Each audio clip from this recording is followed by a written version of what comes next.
Cerita dimulai ketika Lars sedang melihat ke sebuah rumah. Kemudian ia dihampiri oleh kakak iparnya, Karin.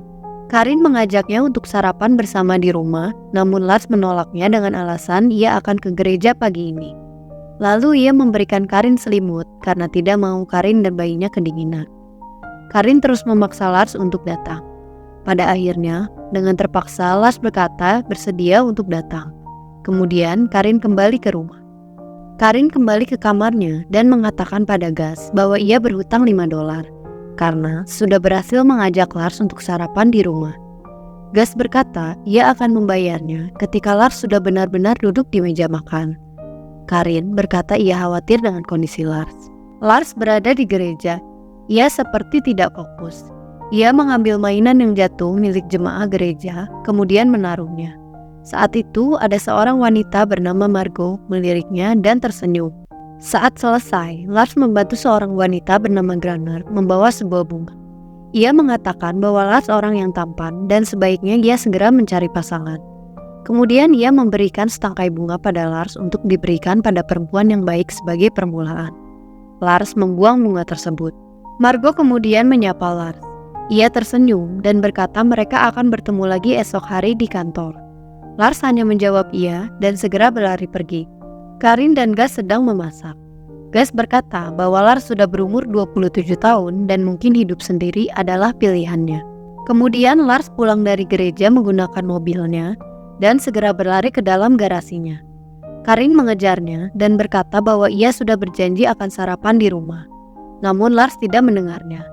Gus berkata bahwa Karin berhutang $5 padanya. Keesokan harinya, Lars pergi menuju kantornya. Rekannya yang bernama Cindy menyapanya dan berkata bahwa Margot, gadis baru di kantor, cukup lucu dan cocok untuk Lars. Lars tidak menjawab lalu pergi. Rekan kerjanya yang bernama Russell sedang melihat layar komputer ketika Lars datang.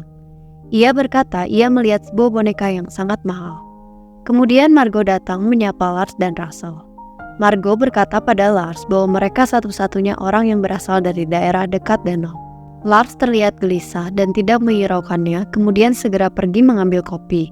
Russell berkata pada Margot bahwa ia terlalu agresif pada Lars. Malam harinya ketika Lars sampai di rumah, ia diberhentikan oleh Karin yang mengajaknya untuk makan malam bersama.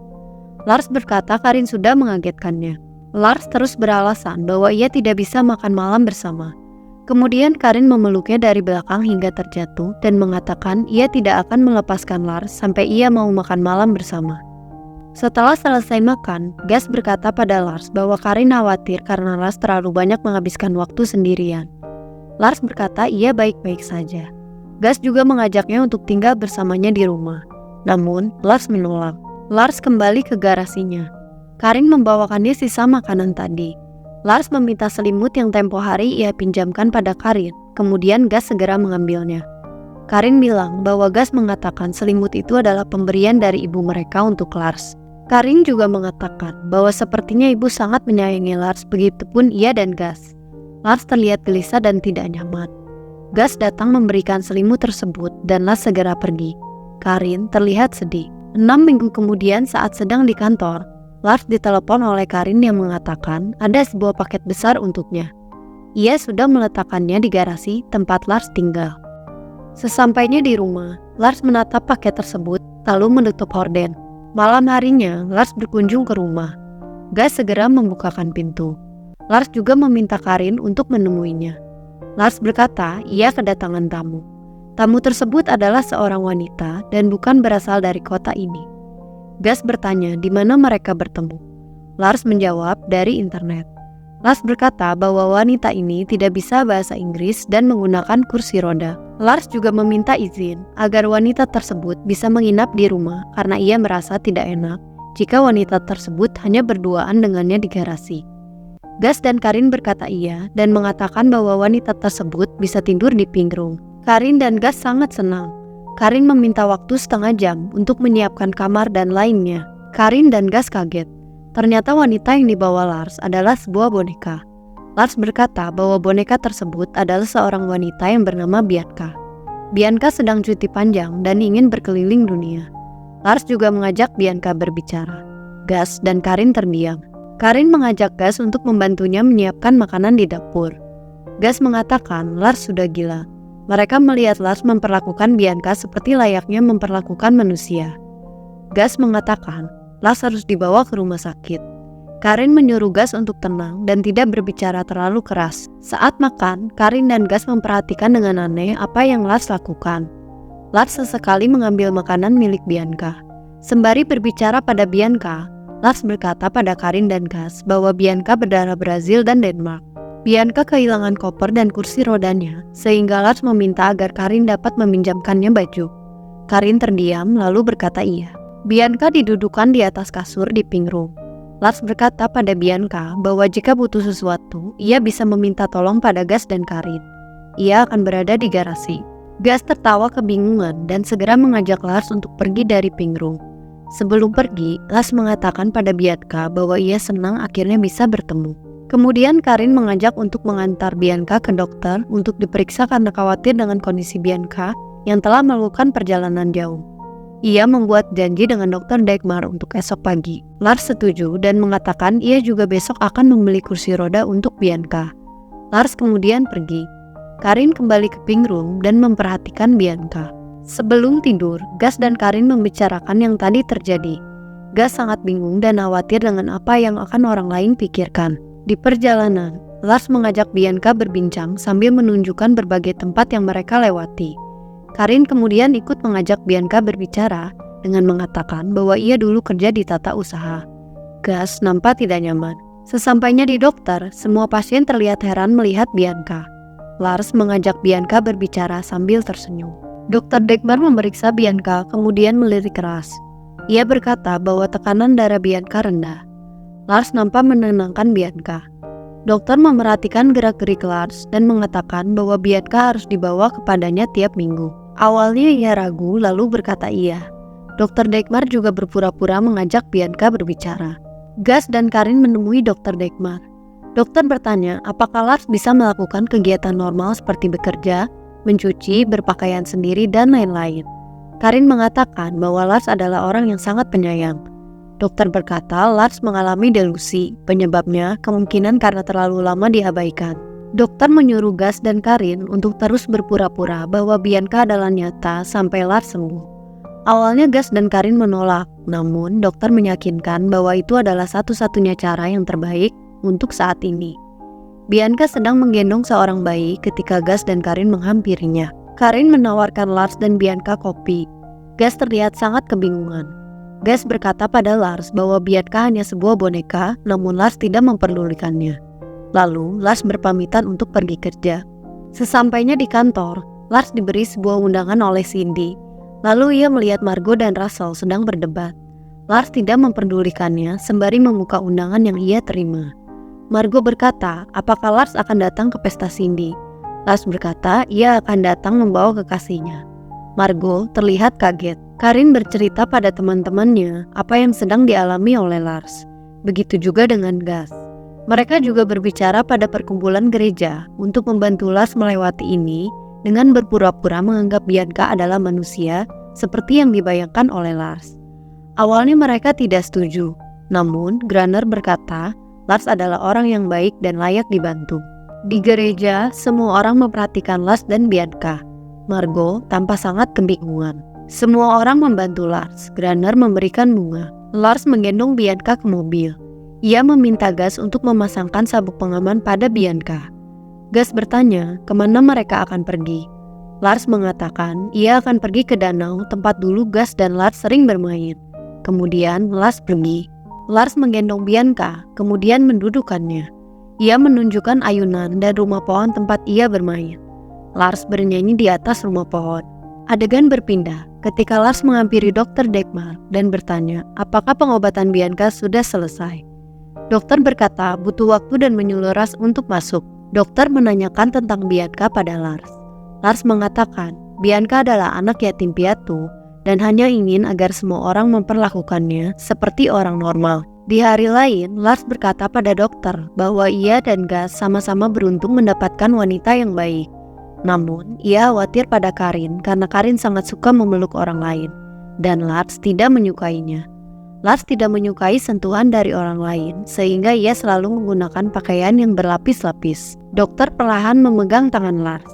Lars mencoba menahan sakit yang ia rasakan. Ia sangat tidak nyaman saat dokter memegang lehernya. Lars membawa Bietka ke pesta Cindy. Cindy menyuruhnya masuk dan mengenalkannya pada suaminya. Cindy juga mengajak Bietka berbicara, seakan Bietka adalah seorang manusia. Semua orang memerhatikannya. Margot menghampiri Lars dan Bietka. Margot juga memperlakukan Bianca seperti manusia.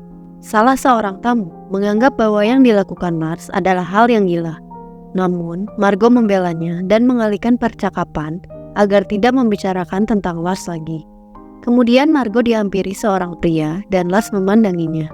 Semua tamu di sana sangat mengerti dengan apa yang sedang dilalui oleh Lars.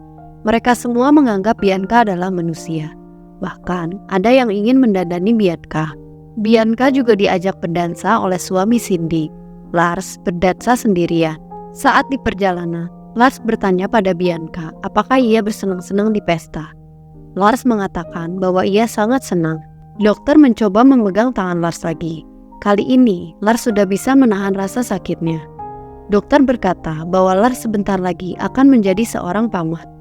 Lars berkata, ia senang namun juga sedih karena Bianca tidak bisa memiliki anak. Lars juga mengatakan bahwa Bianca adalah anak yatim piatu seperti dirinya. Lars terlihat sedih dan gelisah. Dokter menenangkannya dan menyuruh Lars untuk menunduk sembari mengatur nafasnya. Bianca benar-benar diperlakukan seperti manusia oleh Lars dan yang lainnya.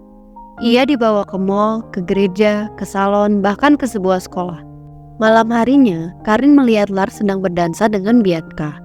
Karin hanya tersenyum. Kemudian ia pergi dan duduk lalu membaca sebuah buku. Gus mengajaknya berbincang dan berkata bahwa kondisi Lars sepertinya tidak membaik.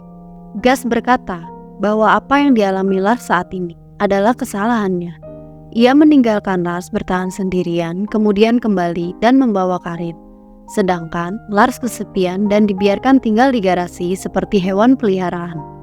Kemudian Karin menenangkan Gus. Saat di kantor, Lars melihat Margot sedang berbincang dengan pria yang berada di pesta Cindy waktu itu.